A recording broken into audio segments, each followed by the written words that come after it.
बहुत शुक्रिया चेयरमैन साहब। मैं इस बजट की मुखालिफत में खड़ा हुआ हूँ क्योंकि ये अहम मुद्दों पर इंसाफ नहीं करता।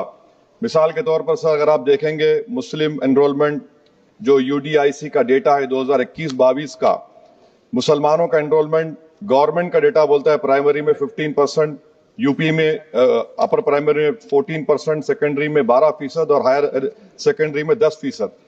प्राइमरी से लेकर हायर सेकेंडरी तक आते सर 5% की गिरावट होती है। वही सरकार का एआईएसएचई का डेटा है 2020-21 का, 2016-17 में मुसलमान 4.87 थे एजुकेशन में, 19-20 में बढ़कर 5.45 हुए और 2021 आते आते सर वो 4.64% हो गया। यानी जहां पर मुसलमान 2019-20 में 19,21,000 पे आगे, यानी 1,79,000 की गिरावट आई। ये क्यों हुआ सर? ये इसलिए हुआ क्योंकि ये मोदी सरकार तासुब और तंग नजरी के मुजाहरे करती है। इसी वजह से मुसलमानों अकलियतों में ड्रॉप आउट रेट ज्यादा है, लो एनरोलमेंट है और वो हायर एजुकेशन तालीम को मुकम्मल नहीं कर सकते। सर 3 स्कॉलरशिप स्कीमें हैं, 5 साल से cabinet committee of economic affairs in स्कीमों की मंजूरी नहीं दे रही है सर, 5 साल से। ये आपकी तासुब और नफरत नहीं है तो क्या है बताइए आप? बजट तो पास हो रहा है ऐवान में, 5 साल से आप पैसे नहीं दे रहे हैं। क्यों? क्योंकि cabinet committee of economic affairs इसको मंजूरी नहीं देती है। और मैं बताना चाह रहा हूं, आप विकसित भारत बनाना चाहते हैं, मैं तायद करता हूं, मगर क्या आप 14% आबादी को नहीं पढ़ाकर, उनको एलिनेट कर आप विकसित भारत बना पाएंगे? विकसित भारत उसी वक्त बनेगा सर जब मुसलमान समाजी, इक्तिसादी, तालीमी और माशी तौर पर ताकतवर होंगे। मगर अफसोस के साथ कहना पड़ा, सच्चाई है कि सरकार नहीं चाहती ये हो। सर मैं हुकूमत से पूछना चाह रहा हूं कि यूनिट कॉस्ट स्कॉलरशिप का 2007 और 8 से रिवाइज नहीं हुआ क्योंकि जो तालीम का कॉस्ट है उससे मैच नहीं कर रहा है। आप 3 स्कॉलरशिप को डिमांड ड्रिवन नहीं कर रहे हैं। 11 साल से आप 10 स्कॉलरशिप नहीं बढ़ाए, वही नंबर ला के रख दिए। मैं डिमांड ड्रिवन करने का मुतालबा करता हूं। सर प्री मैट्रिक स्कॉलरशिप को क्यों 9th और 10th से शुरू किया था? Sir highest drop out rate मुसलमानों का है और हमारे मसीहा वेस्ट बंगाल में बैठे, वहां पर ड्रॉप आउट रेट मुसलमानों का 23%, आसाम में 30%। आसाम की सरकार गोली मारने का वीडियो कम बनाएगी तो शायद मुसलमान पढ़ ले तालीम में। सर मैं मुतालबा करता हूं कि मौलाना आजाद फेलोशिप को दोबारा शुरू किया जाए ताकि अक़लियती और मुस्लिम बच्चे हायर एजुकेशन मुकम्मल कर सके। पेरेंटल इनकम आप इजाफा क्यों नहीं कर रहे सर? 1 लाख रुपए, 1.5 लाख रुपए क्या स्कॉलरशिप मिलेगी सर बताइए आप? और सर आपको मिसाल दे रहा हूं, आप तो काबिल आदमी है। 2022-23 में बजट था माइनॉरिटी मिनिस्ट्री का 5,000 करोड़, कितना आपने खर्च किया? 16%। 22-23 में सर बजट था 22-23-24 में 3,000 करोड़, 5% खर्च हुआ सर। 24-25 में बजट था 3,180 करोड़, 22% खर्च हुआ सर। पीएमजेवी के स्कीम है 1,914 करोड़, उसको आपने कम कर दिया 1,565 करोड़। तो मैं सरकार से मुतालबा करता हूं कि मिनिस्ट्री ऑफ माइनॉरिटी के बजट का 10,000 करोड़ कम से कम होना चाहिए। तासुबियत को खत्म करिए आपकी स्कीम में। सर दूसरी बात, इनकम टैक्स के बेनिफिट मिलती थी हमारे फौज के सिपाहियों को जो विकलांग थे, आपने इनकम टैक्स बेनिफिट छीन लिया उन लोगों को। ये कैसा इंसाफ है आपका बताइए? जो फौजी सर्विस में है, अरे प्राइम मिनिस्टर अगर एक ट्रेन की झंडी दिखाएंगे तो उससे बढ़ के पैसे खर्च हुआते, तो आप क्या बचा रहे? सर 11-12 साल से वजीर आजम मोदी हैं, हमारी एयरफोर्स का स्क्वाड्रन गिरकर 29 पर आ गया।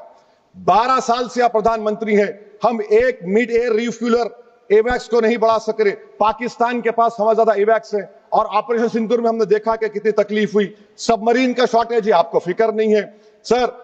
और हम 3rd एयरक्राफ्ट कैरियर हम भूल गए। आखिर कैसे हम चाइना को इंडो पैसिफिक में रोक पाएंगे? ये देशभक्ति नहीं है सर। हमारी फौज में कमी है। क्या ये मुल्क इतना कमजोर हो गया कि हम अपनी फौज में बच्चों को भर्ती नहीं करा सकते? अग्निपथ स्कीम का रिव्यू होना चाहिए। इस ऐवान में चाइना बॉर्डर पर एक बहस होनी चाहिए।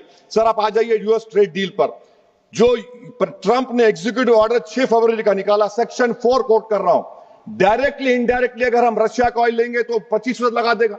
कौन है सर वो गोरी चमड़ी वाला वहां बैठकर हमको बोलने वाला?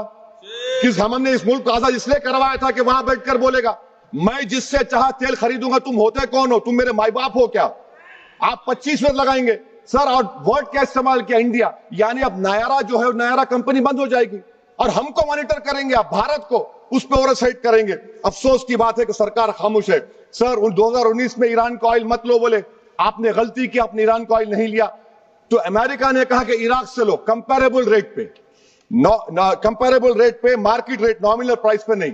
आज यूएस कह रहा है कि मोनोपोली रेट पे लो। कहां है सर? हम क्यों कर रहे हैं? क्यों इतना गिर रहे हैं इस गोरी चमड़ी वाले के सामने? आखिर हमारी हमियत कहां है सर? और एक बात बता रहा हूं सर, ये यूएस ट्रेड डील से European 2 minute sir, European union की ट्रीटी से हमारा पीएलआई का पूरा असर पड़ेगा, क्योंकि आपने टैरिफ गिरा दिया। आपने टैरिफ गिरा दिया मेडिकल डिवाइसेस पर, आपने टैरिफ गिरा दिया सोफिस्टिकेटेड मशीनरी पर, तो यूएस इंडस्ट्रियल गुड्स आएंगे, तो डीइंडस्ट्रियलाइजेशन का खतरा है इस मुल्क में। Sir, you are we signing a free trade agreement और a force purchase order. Sir, Bangladesh से यूएस ने कह दिया कि हमसे कॉटन खरीदो, zero tariff. Sir, Bhiwandi, Malegaon, Banaras के पावरलूम का क्या होगा? 70% रॉ कॉटन हम देता बांग्लादेश को। सर, एमएचए का बजट 5.7 बढ़ गया, डिफेंस का 15.99। मैं सरकार से मुतालबा करता हूं कि वेनेजुएला में जो हुआ, आप एक ऑपरेशन इंसाफ करिए। ऑपरेशन इंसाफ के तहत हाफिज सईद, मसूद अजहर, लखवी को घुस के लाइए भारत में, तभी इंसाफ होगा सर। जब तक खत्म कर रहा हूं सर, हम कुलभूषण यादव को भूल गए। वो कुलभूषण यादव जिसको आईसीजे में रुकाया, आखिर हम कब लेके आएंगे कुलभूषण यादव को? वजीर आजम इजराइल को जा रहे हैं, मैं उनसे ये मुतालबा करता हूं कि वो गाजा को जाए, 15 मिनट जाकर देखें, 60,000 फलस्तीनों खत्म कर दिया गया। और नेतन्याहू पर आईसीजे का अरेस्ट वारंट है, आईसीसी का, और आईसीजे में केस चल रहा है सर। तो मैं आपसे मुतालबा करता हूं कि वजीर आजम गाजा के बारे में देखें। मैं ज़ायनिज़्म मुर्दाबाद बोलता हूं, भारत जिंदाबाद। और ये सरकार तेलंगाना से नाइंसाफी कर रही है, कुछ नहीं दे रही है। बहुत बहुत शुक्रिया सर।